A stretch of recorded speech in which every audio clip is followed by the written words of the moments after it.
Good morning, student. Today we are going to start another topic, that is solution. This is chapter number 2. In day-to-day life, we come across different type of solution.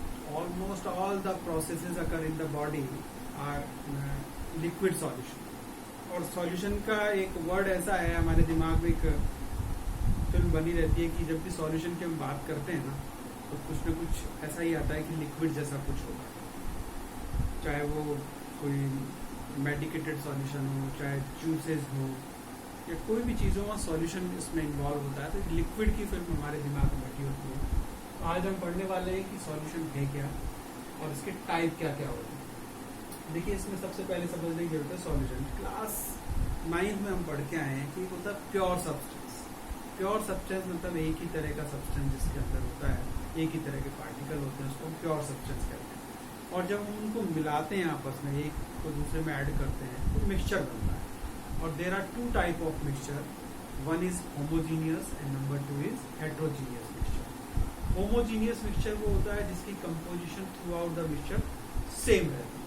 जैसे हमने एक container ले लिया, उसमें water लिया, उसमें थोड़ा सा कॉमन साल्ट डाल दिया, और उसको जब हम स्टीयर करते हैं, और स्टीयर करने के बाद हम कहीं से भी एक सैंपल लेते हैं और उसको टेस्ट करते हैं, तो उसका वही टेस्ट आता है जो कहीं अदर दूसरी जगह से सैंपल लेने पर भी आए, और देखने पर भी एक जैसा लगता है। तो इस तरह के सॉल्यूशन को हम बोलते हैं होमोजीनियस सॉल्यूशन।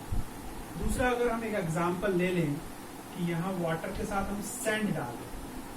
जब हम इसमें सैंड डालेंगे, तो सैंड डालने पे आपको पता है कि सैंड ऊपर थोड़ा टर्बिडिटी वाला पार्ट रहेगा, लेकिन नीचे सैंड जमा हो जाएगी। तो यहाँ पर ऊपर और नीचे इसकी जो कंपोजिशन है वो एक जैसी नहीं है। इनको हम बोलते हैं हेट्रोजीनियस मिक्सचर्स। तो जो होमोजीनियस मिक्सचर्स होते हैं उन्हीं को हम सॉल्यूशन कहते हैं। अब यहाँ हमने देखा कि हमने 2 चीजें ऐड करी, एक वाटर और एक सैंड। तो 2 कंपोनेंट हो गए, यानी कि कम से कम 2 कंपोनेंट चाहिए हमको सॉल्यूशन बनाने के लिए। अब इन 2 कंपोनेंट को हमने 2 नाम से जाना है, एक है सॉल्यूट और दूसरा है सॉल्वेंट। और solute plus solvent is equal to solution. अब सॉल्यूशन सॉल्वेंट क्या होगा और सॉल्यूट कौन सा होगा, ये भी देखना है।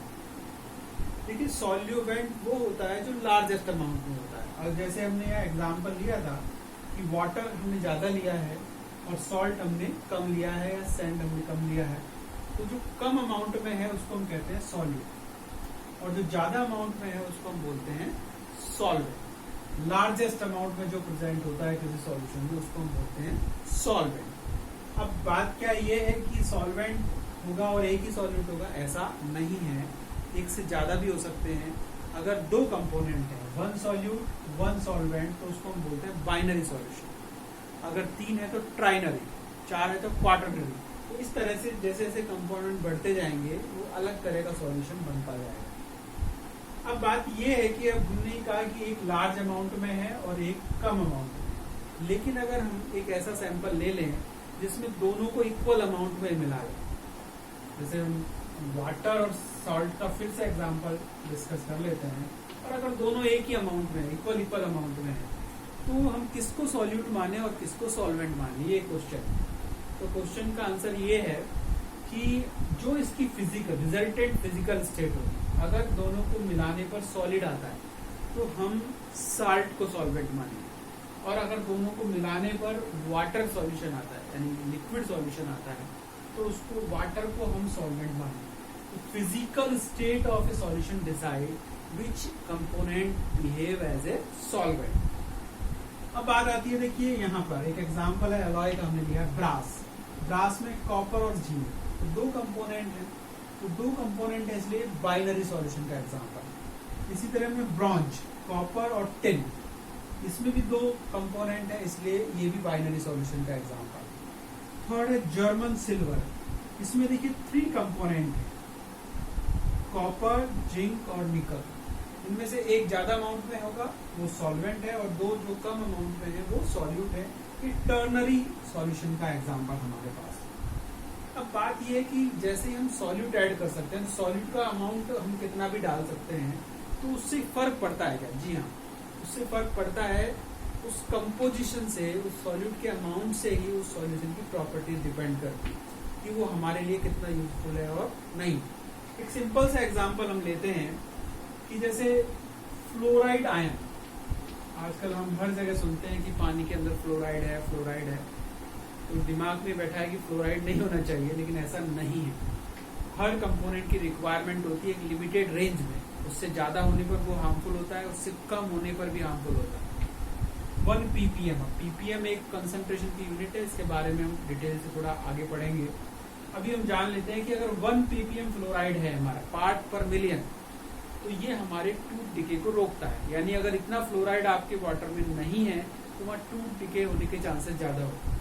और 1.5 ppm है, अगर 1 से ज्यादा हो गया, कंपोजिशन चेंज हो गई, तो मॉटलिंग ऑफ टीथ, यानी जो टीथ है उनपे येलो कॉटिंग जमने लगती है। और अगर कंसंट्रेशन और ज्यादा हो जाए, 1.5 से भी अगर ज्यादा फ्लोराइड है, तो वो पॉइजनस हो जाता है। इसीलिए रेड पॉइजन जो होता है उसके अंदर हम सोडियम ब्रोमाइड का यूज करते हैं। तो ऐसे जो कंपोजिशन है वो बढ़ती जाती है, और बढ़ती जाती है तो वो अलग अलग यूज उसके डिसाइड होते हैं उसके अकॉर्डिंग। अब देखिए सॉल्यूशन में को हमने 2 पार्ट में डिवाइड किया है, एक होते हैं एक्वस सॉल्यूशन और एक होता है नॉन एक्वस सॉल्यूशन। अब एक्वस सॉल्यूशन क्या है? अगर सॉल्वेंट वाटर है, कंडीशन फिक्स हो गई है, अगर सॉल्वेंट वाटर है तो उसको हम एक्वस सॉल्यूशन बोलते हैं, और अदर देन वाटर है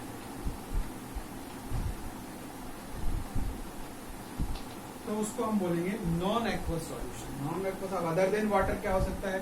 हो सकता है CCl4, हो सकता है अल्कोहल, तो ऐसा कोई भी। तो मूल की बात वही आ गई कि लिक्विड को ही हम मेन सॉल्यूशन को समझते हैं। तो यहाँ अगर वाटर लेते हैं तो एक्वस, और अगर वाटर के अलावा लेते हैं तो उसको हम कहेंगे नॉन एक्वस। अब देखिए कि किसी भी मैटर की एक फिजिकल स्टेट होती है, तो सॉलिड की भी 3 फिजिकल स्टेट हो सकती है, सॉलिड, लिक्विड और गैस। और सेम चीज सॉल्वेंट के लिए भी है। तो ये 3 टाइप का हो सकता है, ये भी 3 टाइप का हो सकता है। तो अब हम अलग अलग कॉम्बिनेशन बनाएंगे कि एक बार हम सॉल्यूट लेंगे, सॉल्वेंट भी सॉलिड ले सकते हैं। तो इस तरह से 3 × 3 9 कॉम्बिनेशन बनेंगे। तो 9 टाइप के सॉल्यूशन हमारे पास हो सकते हैं, उसके बारे में हम पढ़ेंगे।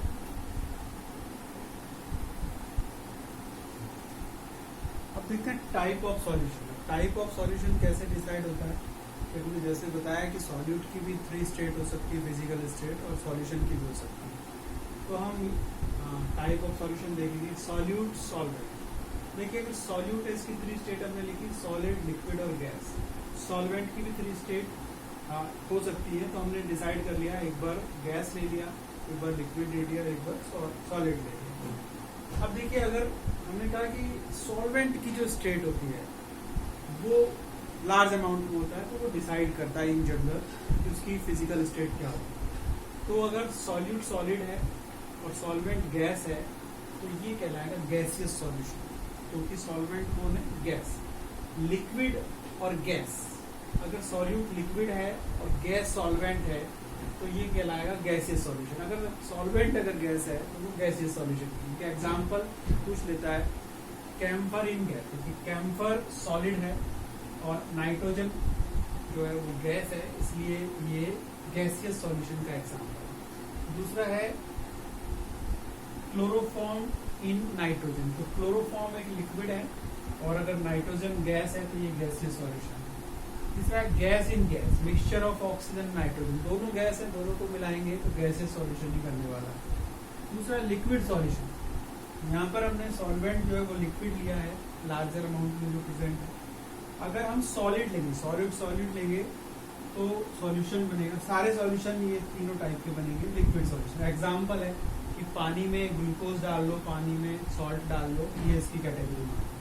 दूसरा, अगर हमारा सॉल्यूट लिक्विड है और ये भी लिक्विड है, तो अल्कोहल इन वाटर, ये भी लिक्विड सॉल्यूशन कहलाएगा। गैस इन लिक्विड, ये इंपॉर्टेंट है। देखिए ये एक्वेटिक जो एनिमल होते हैं वो उसमें सर्वाइव कर लेते हैं पानी के अंदर भी, लेकिन हम ये भी जानते हैं हर लिविंग को ऑक्सीजन तो चाहिए। तो वो कैसे सर्वाइव करते हैं? क्योंकि वहाँ वाटर के अंदर डिजॉल्व ऑक्सीजन होता है। तो डिजॉल्व ऑक्सीजन क्या है? वो एक तरह का सॉल्यूशन है।